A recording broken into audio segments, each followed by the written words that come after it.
G'day, Stu here from UAVfutures, and today, well, we're back with another Sunday question and answer video, and a little bit of a disclaimer. Today is actually Saturday, but I'm in the house with Grumpy Trev because tomorrow we've got a big day of flying, so we thought we'd film the question and answer today. But if you're new to the channel, what these are, if you've got some questions about UAVfutures or all things FPV related or drone racing related, drop them down below, because these are some of my favourite videos to do, where we go through and pick out some questions each week, and then we sort of get to interact and answer them, you know, straight back to you guys, because we're just like you. We're just some FPV drone nuts. So what we're going to do, we're going to jump in a minute, but a massive shout out to GearBest for providing this week's prize. So we have one of these is actually my review copy. I haven't actually stuck it on the bench yet, but I can't wait to get out and rip it around because it does look on paper pretty awesome. This is the Fury Bee 215, so we're going to be giving one of these away. Definitely go and check that link out down below, because you go on the chance to win one of these just by putting a question down below. Every week we try to get a new sponsor, so a massive shout out to GearBest for providing this week's prize. I'll drop the link down below, so definitely go and check that out.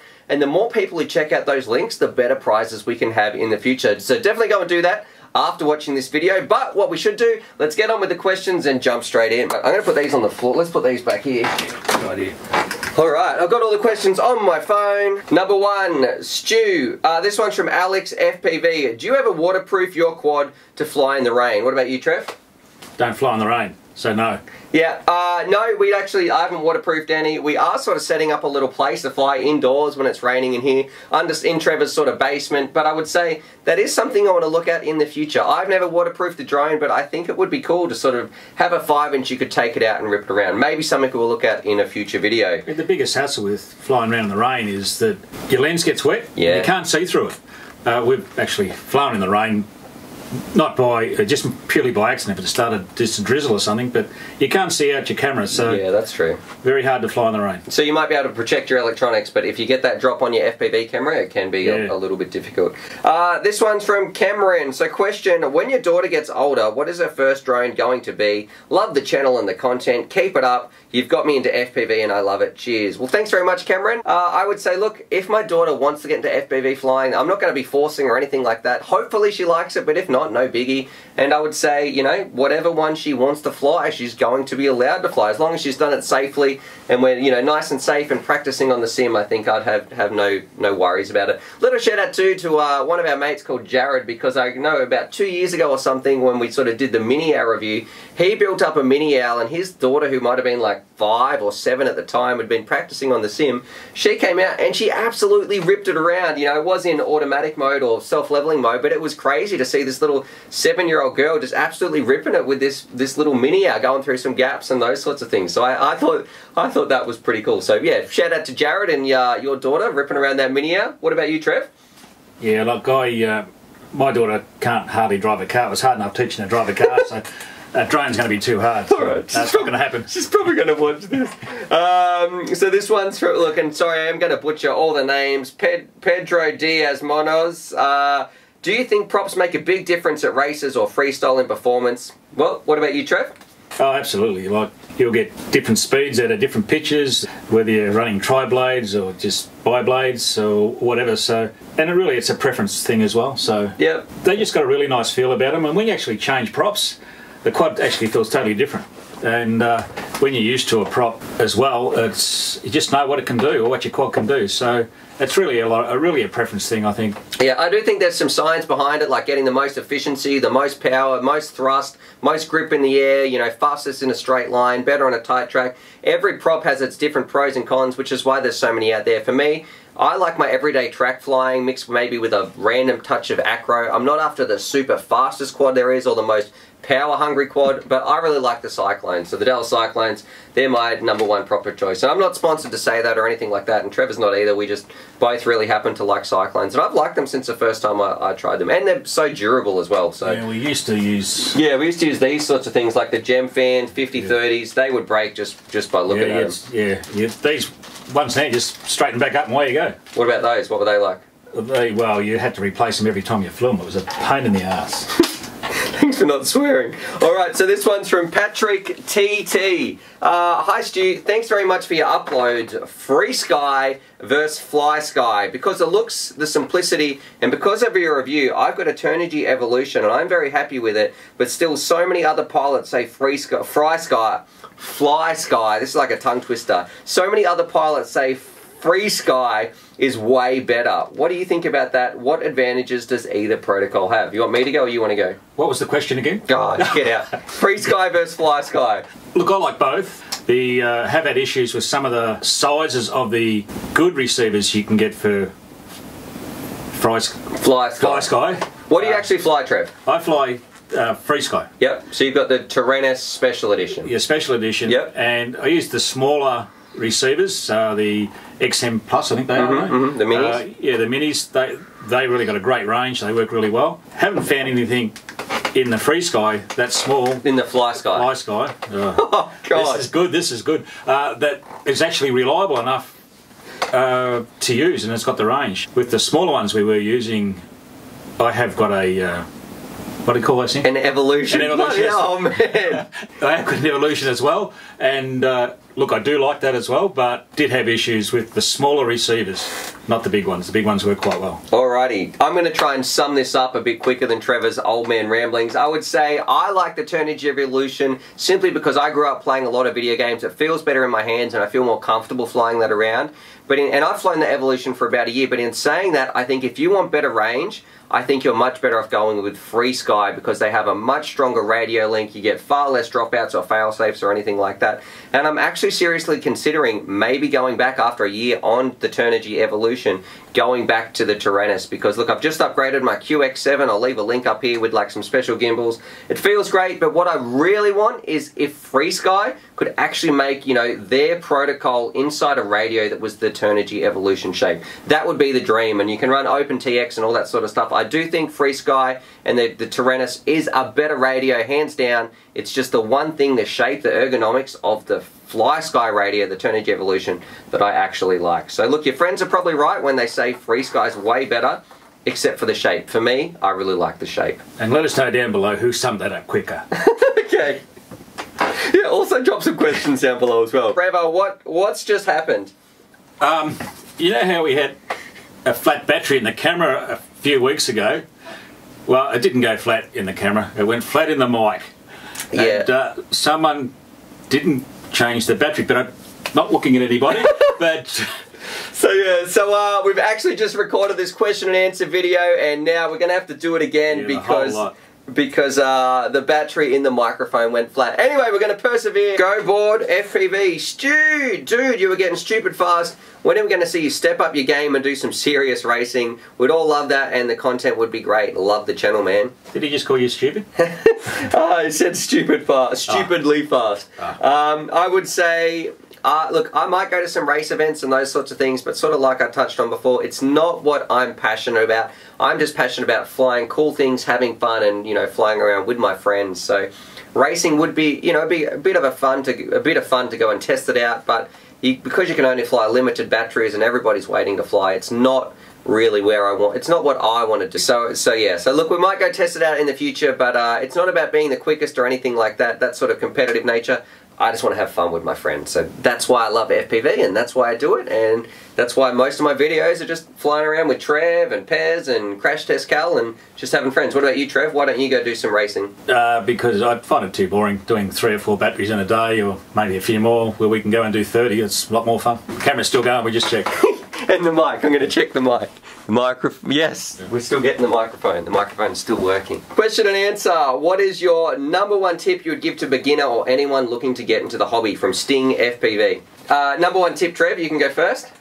Get a job, because this hobby can get expensive. Once you get into it, you get pretty addicted, and you want this quad, you want that quad, you want these goggles, and you want this charger. Start hanging them on your wall. Yeah, and it does...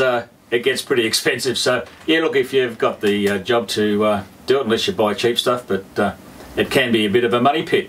Yeah, I would say, look, I think, you know, you definitely, there's the potential to spend a lot of money on this hobby, but for the return you get, whether, you know, if you look at other hobbies like motorbike riding, or even if you want to go paintballing or rock climbing, whatever your hobby is, I think this hobby's kind of cheap. For the amount of thrill you get out of it, for the amount of money you can put in, I think it's okay. But my number one tip is, always remember you're going to have some money for repairs or future ongoing costs. It's not like you buy everything once, and then that's it. You will need some sort of pool or some sort of income to substitute, because things will break, or you want to upgrade little parts, new technology will come out, and it's very hard to sort of keep flying if you don't have that little bit of a buffer. Yeah, you have a lot of fun for your money as well. Yeah, you do, you do.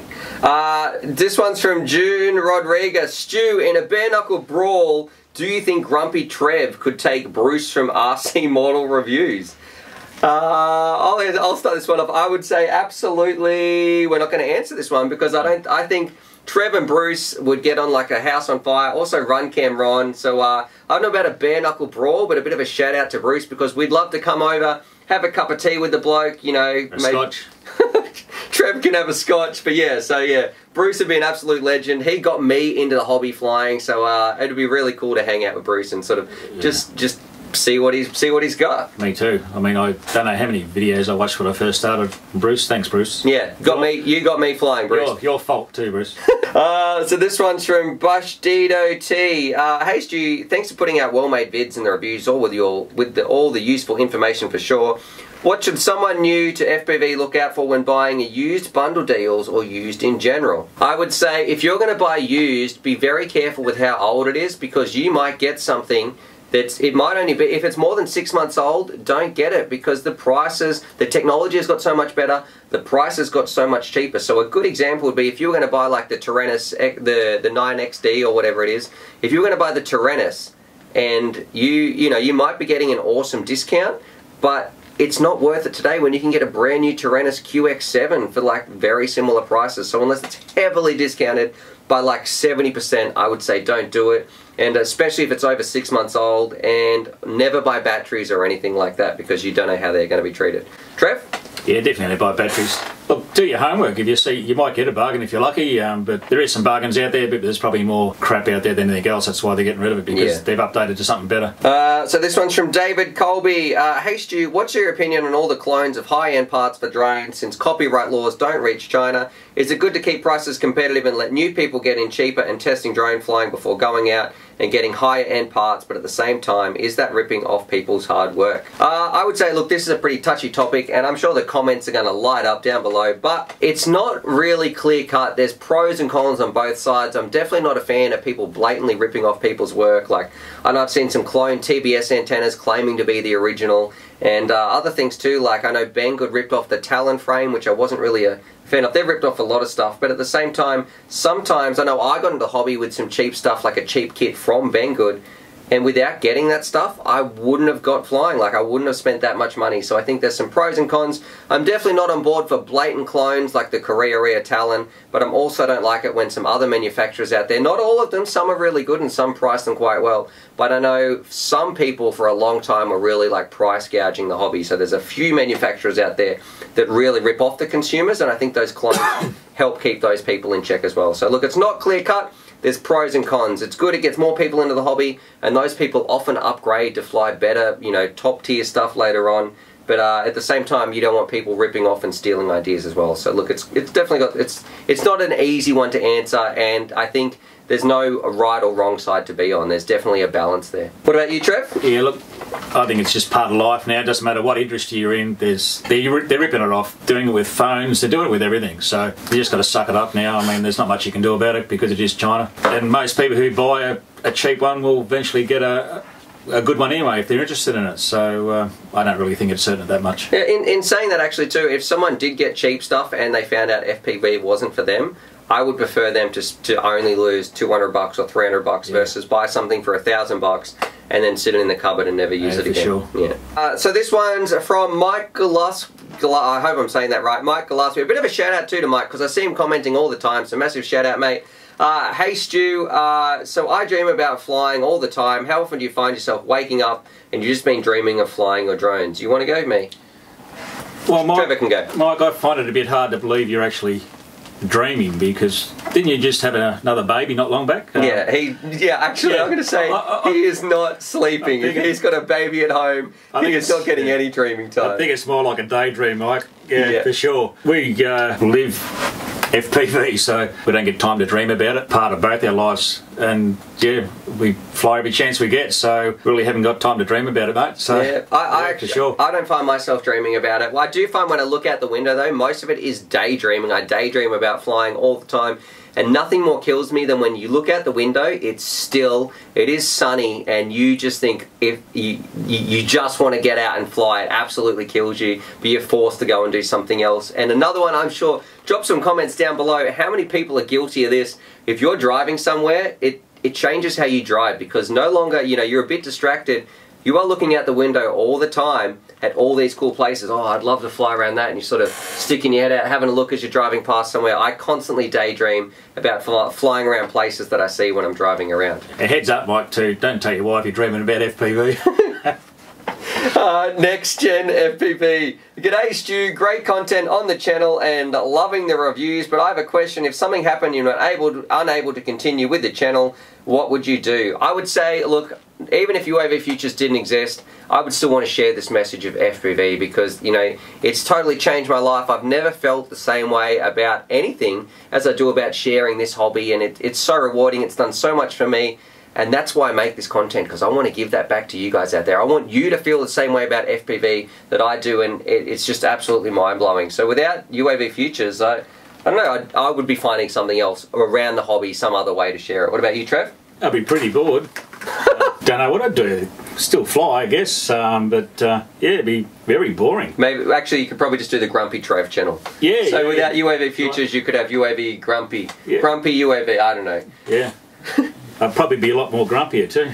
This one's from Faster. Hey Stu, thoughts on making a video with Grumpy Trev and all the crap and junk to avoid, and what's the worst advice you ever received? Worst advice, Trev? I don't think I've had any. I haven't got any worst advice. You just don't buy crap. Yeah. I would say a bit of a... I learned this one when I filmed this last time, because look, I forgot the mic, but something after I answered this question, I realised, you know what?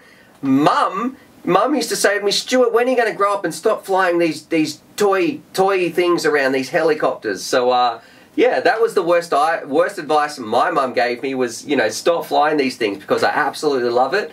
And now we do it every single weekend. So, yeah, there you go. That was my worst advice. So if you're out there and your mum's telling you to stop and grow up and stop doing some toys... Well, actually, come to think of it, you're right there. When I first got into FPV, all the guys said you're mad. And until they come out with me for the very first FPV flight, I had a monitor set up, and they watched that, and they're all gobsmacked in the end. So that was the worst advice. They said don't get into it. Yeah. And then they did. So yeah, there you go. After the very first flight. This one's from Lee. Hi Stu, Bruce from Us Model Reviews is organising a flight festival over in New Zealand. Are you going to make the trip to NZ? I'd love to see you guys, Bruce, Steele, Joshua Barbwell, all flying together. That would really help promote the hobby. Yeah, I would say absolutely. You know, Bruce, like we mentioned before, you got me flying. I would love to come over, have a cup of tea, hang out while Trev has a scotch with you. So yeah, massive share. And all those guys too, all the people you mentioned there, I'm massive fans of. So that would be really, really fun. So if Bruce puts out the invite, you know, if he wants, I would love to head over to NZ. Trev? Yeah, I want to get me my Ron hat autographed by Ron, and yeah, silly enough to catch up with Bruce and have a look around his workshop. That'd be really cool. Yeah, actually a bit of a shout out to Ron too, because he's been quite funny. He makes me laugh when I see him on the XJet channel. That's pretty cool. So this one's from Joshua Walters. For the very beginners to the hobby and those going through college who don't have much money, what would be the best setup you'd recommend to just have some fun and flying around a bit? Now, I know a lot of people are going to recommend tiny whoops and all that sort of jazz. I'm going to say, you know what? I'm going to leave a link here. It's like a $200 video. If you want to get into the hobby, you don't get the best stuff, but you get the best stuff you can at a cheap price. So it's like 200 bucks. You get a cheap pair of goggles, cheap radio, and a decent drone that you can still rip around pretty fast. And I would say for that much money, that's about the cheapest you can get by still having a great time. So yeah, go and watch that video up there. Trev? Yeah, definitely. That's what I'd say as well. That was a great little quad. This one's from, I think we're almost done actually. So this one's from Kevin. Hey Stu, thanks for everything you've done for this hobby. Can you share with us what sort of safety precautions you take when you're out in the field? On a recent multi-GP qualifier race, a drone lost control, hit a gate and hit my friend right in the face. We're 30 feet away. But it happened so fast, no one had time to react. He had to be taken to hospital.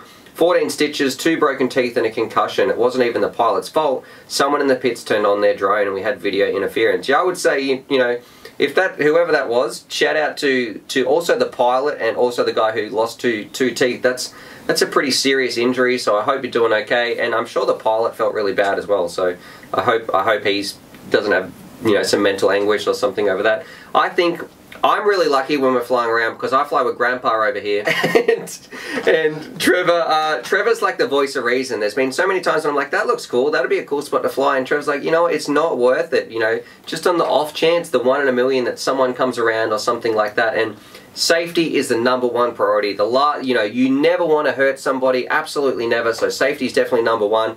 And the second thing, as well as hurting someone, the second worst thing is you could really ruin it for other people in the hobby, so you definitely don't want that happening. So I would say too, a little safety precaution, so stay away from the public. You know, if there's people around, we don't go near them, but as far as if you're at the event, maybe you should have some nets set up or something like that. A shout out to FPV Org, I know they're an organisation in Australia, they do some great races and they've got some really good safety things, so a shout out to them. But like on our UAVfutures test track when we're flying around with our friends, the one gate, if you're sort of in line to get hit, the one gate where that's not possible, but the one gate that would probably cause the most injury, that's actually past us from where we sit, and the chances of you crashing into that gate, coming off in a strange vector and coming back are absolutely minimised. So it's all about minimising those risks. What about you, Trev? Yeah, well, normally if someone comes and flies with, we put him in the way anyway. Crash test Cal. Yeah. We have got him a helmet, by the way. But no, we're very safety conscious when we go out. We don't fly around when there's people around, and where we actually position ourselves, we can see any entry to our track where they're coming in. So you've got to keep it safe, and that's what you're going to need to do. So keep it safe, guys. So this one's from Ash Rain. Your house is on fire. Apart from your daughter and your wife, which quads, say let's 3 from your wall, would you save, Trevor? That's better. Yeah, definitely. I've got my Armington Chameleon, my Japarula, my Tyrant S. So there's 3 I like, and then I'd come back for my wife. Okay, well, I'm definitely saving my wife. I know Trevor makes jokes about this all the time. Trevor's wife is actually lovely too, so if she's watching this, you know, Trevor's a bit of a bully sometimes, I think. But I would be saving, after my wife, I would be saving what have I got? My Chameleon, absolutely. I love that quad. It's been with me for a long time. It's really reliable. I love how it goes. Same with someone on board there with Trevor. I'll be saving my Talon because that's my main track flyer. I love how that feels in the air. That thing is an absolute beast, and it rocks the GoPro as well, which is, you know, I like recording some HD footage. And also I would be saving the Norris because I think the Norris is a weapon, but it can't carry a GoPro. So it's probably the most performance packed drone I have, but it doesn't carry a GoPro. Well, not very well anyway, it's not designed for it. So I'd be saving those 3. And this one's from Mark Brendock. Why don't you fly competitive? Trev, why don't you fly competitive? We sort of mentioned it before. We did, yeah. Well, you need an old fart category anyway. I'd find it too boring waiting to fly. You'd probably do, I don't know, 3, 4 packs in a whole day, maybe a few more, not too sure. We go and have a lot of fun, really enjoy ourselves, and we'll probably do 25, 30 packs, sometimes more. But and it's a lot more fun for us to do that than be competitive because I find it a bit boring. Yeah, I think I'm definitely on board. For me, I'm passionate about flying around with my friends, just having a good time, and it's a bit different at races. The environment's a little bit different. Trevor's checking the camera here and the mic. We all good? Still going. You know, for me, yeah, it's just about that time thing. So exactly what we mentioned before. It's all about just flying around with your friends and getting the most out of it. I'm not about being the best of the best or beating people or anything like that. I just want to have a good time because that's what FPV is all about. Anyway, hope you guys enjoyed that. Definitely drop some comments down below. Drop some questions because that's how you go in the draw every week to sort of win a prize. Massive shout out this week because we've got the Fury Bee X215. I remembered it this time because it's like the 3rd time we've had to do this review. Yeah. Not review, 3rd time we've had to film this. Comment down below about the batteries, guy. Give him grief. But, so a massive shout out from GearBest. I'll drop a link down below for this. It's pretty crazy. It's like 150 bucks at the moment. It looks pretty cool. I can't wait to take it out. So definitely stay tuned for some, I guess, some reviews of this bad boy. But, Trevor, who are we going to give this to? Who did you like? Flysky question. Alrighty. That was really good. Really helped a lot of people, you know, decide what transmitter and radio to get. Yeah, and I get a lot of questions about the best radio and sort of those things, and I think it's a big one too because they're both pretty good radios that have their pros and cons. So, you know, I think massive shout out to, that was Patrick Double T, so definitely check your inbox, spam box. I'm going to be in contact about shipping you one of these bad boys. To everybody else, go and check that link out down below. Massive shout out to GearBest for sort of providing this week's prize. Other than that, subscribe for more FPV related content. Go and subscribe to Trev's channel. Drop some questions down below so you can go into the draw to next week. thanks for sticking around, because this one, the massive shout out to Grumpy Trev too, because he's about to duck off. You know, so big shout out. I really appreciate it, Trev, especially when we had to film it twice. This seems to happen all the time. I know there's going to be some grief in the comments. Enough rambling. And as always, happy flying. Alrighty, so hopefully you guys enjoyed that video. Definitely subscribe if you're new to the channel and check out these videos. And I'm also going to leave a little link here to my Patreon page, because I've got some fantastic Patreon supporters and I like to give back to them as well. So if you want to join the UAVfutures family, there's things like bonus Velcro straps, little bundles of FPV goodies and things like that that also get sent out. Anyway, happy flying.